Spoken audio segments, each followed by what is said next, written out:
Compagnons traders, bonjour et bienvenue dans cette nouvelle vidéo que j'ai intitulée La principale erreur des traders particuliers. Juste avant de lancer le jingle, je vous rappelle que si c'est la première fois que vous visualisez cette vidéo, vous pouvez vous abonner et activer la petite clochette de notification. C'est parti!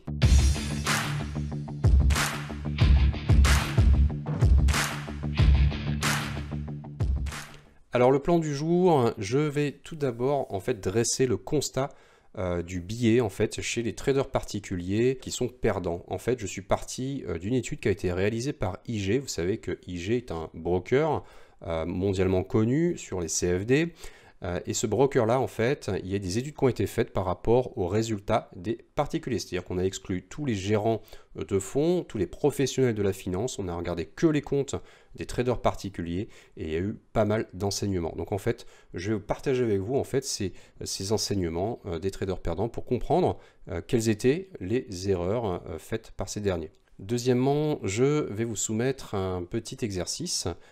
Vous allez répondre pendant la vidéo et normalement donc les résultats devraient converger. Ça c'est pour vous expliquer le biais qui intervient justement en trading, ce biais là qui fait perdre beaucoup de traders particuliers. Troisièmement, on va s'intéresser aux explications. On a une théorie qui a été développée par Daniel Kahneman et Amos Tversky et qui explique ce comportement.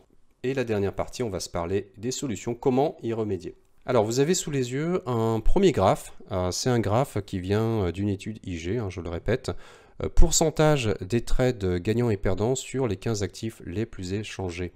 Donc vous avez sous les yeux des actifs, d'accord, ici le DAX 30, le Dow Jones, des paires Forex, des matières, et vous avez sur cet axe-là le pourcentage de réussite, d'accord. Donc au-delà de 50%, ça veut dire que les traders particuliers ont clôturé des positions majoritairement positivement.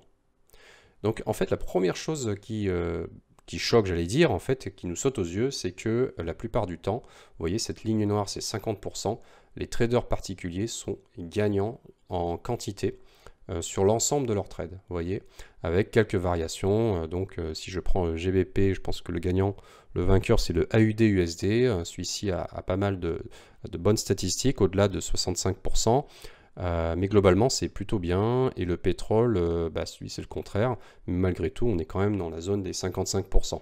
À présent, vous allez voir une nouvelle statistique. Il s'agit du profit et des pertes générées pour chaque classe d'actifs, vous voyez, en moyenne par ces mêmes traders particuliers. Et là, ce qui choque réellement, c'est que les pertes dépassent les gains pour l'ensemble. Alors intéressant, moi j'aime bien regarder un peu les grandes masses. Je vois que sur le pétrole, on n'avait pas un pourcentage de réussite très élevé et les plus grosses pertes sont sur le pétrole. Donc si vous tradez le pétrole, que vous êtes un trader particulier, évitez cet actif. En revanche, donc nous avions une bonne statistique de pourcentage de réussite sur l'AUD-USD, mais choisissez pour moins perdre l'USD-JPY, l'USD-Yen. Ça marchera mieux. Donc, et puis après, on est un petit peu autour de la moyenne sur les autres actifs. Donc, il n'y a pas un seul actif, sur lequel les traders particuliers, en moyenne, sont gagnants. Donc, c'est quand même sacrément intéressant comme statistique sur, je le rappelle, donc des 15 actifs qui sont majoritairement échangés. Donc maintenant on va s'intéresser à la raison, et la raison elle est souvent à trouver dans la psychologie humaine. Donc on va prendre un petit exemple simple, qui n'est pas de moi, que j'ai trouvé aussi dans l'étude d'IG. Je vais vous montrer deux situations, et je vais vous demander de répondre le plus honnêtement possible à chacune d'entre elles. Vous allez avoir donc deux scénarios. Premier scénario, vous avez ici 50%, donc c'est le premier scénario ici, 50% de chance d'obtenir 1000 € sur un trade, d'accord, ou bien 50% de chance de ne rien obtenir, d'accord, donc ça va vous faire un gain moyen de 500 €. La deuxième ligne, vous avez plus 400 € quoi qu'il arrive, d'accord, donc 400 € c'est gagné 100%. Maintenant je vais vous poser une petite question. Quel est le scénario que vous allez choisir? Est-ce que vous préférez gagner en moyenne 500 € avec un risque de ne rien gagner, ou bien est-ce que vous préférez gagner 400 € quoi qu'il arrive, 100% de chance de gagner 400 €?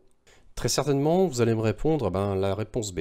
La majeure partie des personnes qui répondent à ce test choisissent la réponse 2, c'est-à-dire préfèrent gagner 400 € quoi qu'il arrive. Un bon tien vaut mieux que deux tu l'auras, et donc on préfère effectivement diminuer le risque. À présent, on va faire le même test, mais dans des conditions différentes, c'est-à-dire qu'on va regarder les pertes, c'est-à-dire quelque chose qui va sortir de notre poche. Donc pareil, je vous pose la même question, qu'est-ce que vous préférez? Avoir 50% de chance de perdre 1000 euros et 50% de chance de ne rien perdre, ou bien perdre, quoi qu'il arrive, 400 euros. Donc posez-vous la question. Voilà, je vous ai laissé quelques secondes avant de vous donner la réponse, mais vous la connaissez très certainement comme moi sans doute. Eh bien, un être humain, habituellement, va choisir la réponse numéro 1, c'est-à-dire que plutôt que d'encaisser 400 euros tout de suite, il préfère se mettre en mode espoir et dire ah, il y a peut-être une chance, j'ai peut-être 50% de chance de ne pas tout perdre. Donc je préfère quand même voilà, m'orienter sur la première solution. Et donc ça a été un constat qui a été fait par deux chercheurs, hein, Daniel Kahneman et Amos Tversky, qui ont développé d'ailleurs en fait une théorie qui s'appelle la théorie des perspectives en 1979. L'humain ne prend pas des décisions basées sur l'utilité espérée, mais sur un comportement face aux gains et face aux pertes. Ça veut dire qu'une personne rationnelle, a priori, prendrait des décisions basées sur une maximisation des gains, hein, on fait rarement du trading pour perdre, et une réduction des pertes, hein, donc maximiser ses gains et minimiser ses pertes. En réalité, c'est-à-dire dans la réalité des faits, ça c'est complètement faux, c'est-à-dire que les statistiques d'IG, et je prends n'importe quel autre broker de CFD que je filtre sur les portefeuilles en fait, de particuliers, eh bien on voit qu'en fait c'est faux, on a plutôt tendance à maximiser ses pertes et minimiser ses gains. Cela veut donc dire que la relation d'un être humain, normalement constituée, hein, je ne dis pas que c'est une anomalie, a priori cette relation aux gains et aux pertes, elle n'est pas similaire.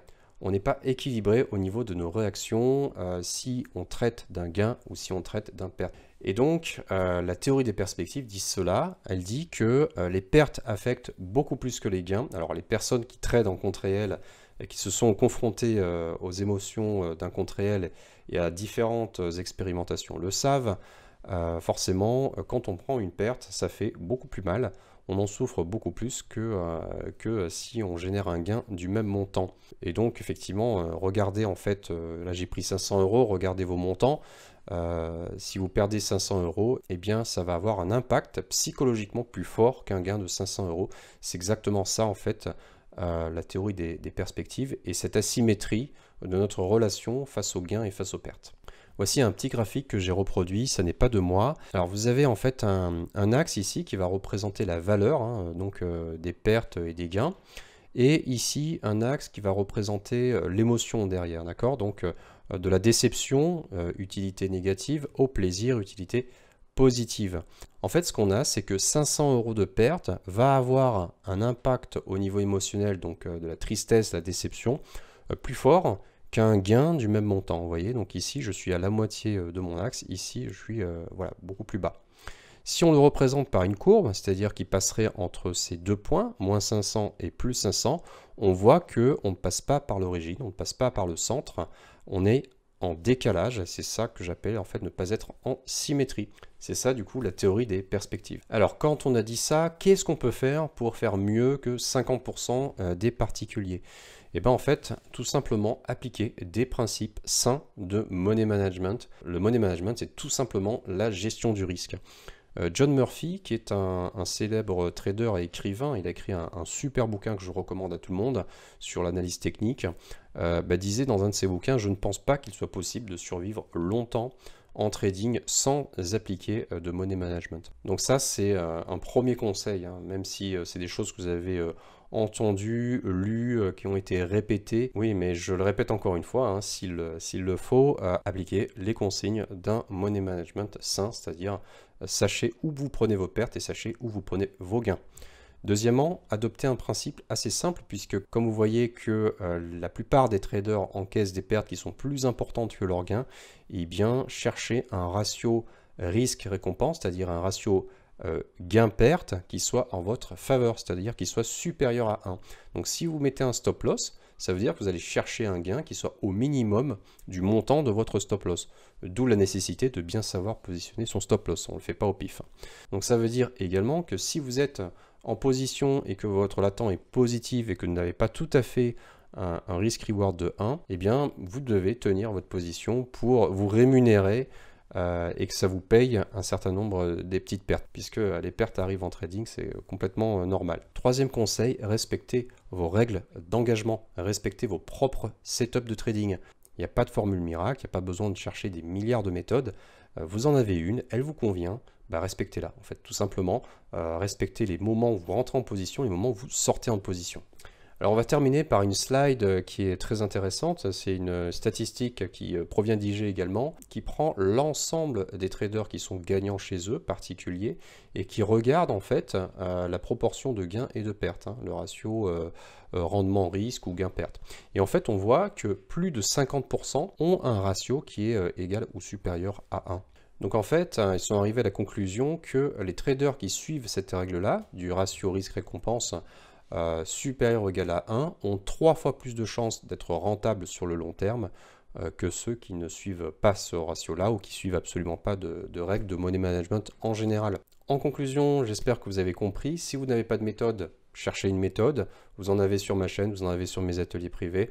Vous avez une méthode, appliquez-la avec discipline. Appliquez vos principes également de money management et faites partie de ces traders qui sont dans le bon côté de la probabilité de IG. C'était un sujet qui concerne le trading en général et pas uniquement le scalping. Pour le scalping, il y a quelques subtilités qu'il faut rajouter par rapport à l'ensemble de ces règles. Merci de votre fidélité sur ma chaîne, ça me fait très plaisir. Merci de liker, de laisser des commentaires. Abonnez-vous également au Discord, je n'ai pas 4000 personnes dans mon Discord, comment ça se fait? Pourtant j'ai 4000 abonnés sur ma chaîne, donc venez me rejoindre. Vous avez le lien du coup en description de la vidéo et c'est complètement gratuit. Également, j'ai lancé il y a quelques temps la vision marché du samedi, qui est une newsletter très simple avec mes projections personnelles que j'applique pour mon trading sur un ensemble d'actifs et quelques nouvelles. Donc pareil, c'est gratuit, vous pouvez vous abonner, vous avez le lien en description. Et enfin, vous avez également des ateliers privés qui sont plutôt destinés à des scalpers qui débutent, des traders même débutants, qui souhaitent savoir comment s'outiller, qu'est-ce que c'est que ProRealTime, comment ça marche. Donc j'ai fait 2 ateliers qui sont en libre accès, vous pouvez les débloquer maintenant. Et donc vous aurez également le lien en description. Voilà, ma vidéo est terminée, je vous souhaite une excellente continuation, restez bien affûtés sur les marchés financiers. Allez, ciao!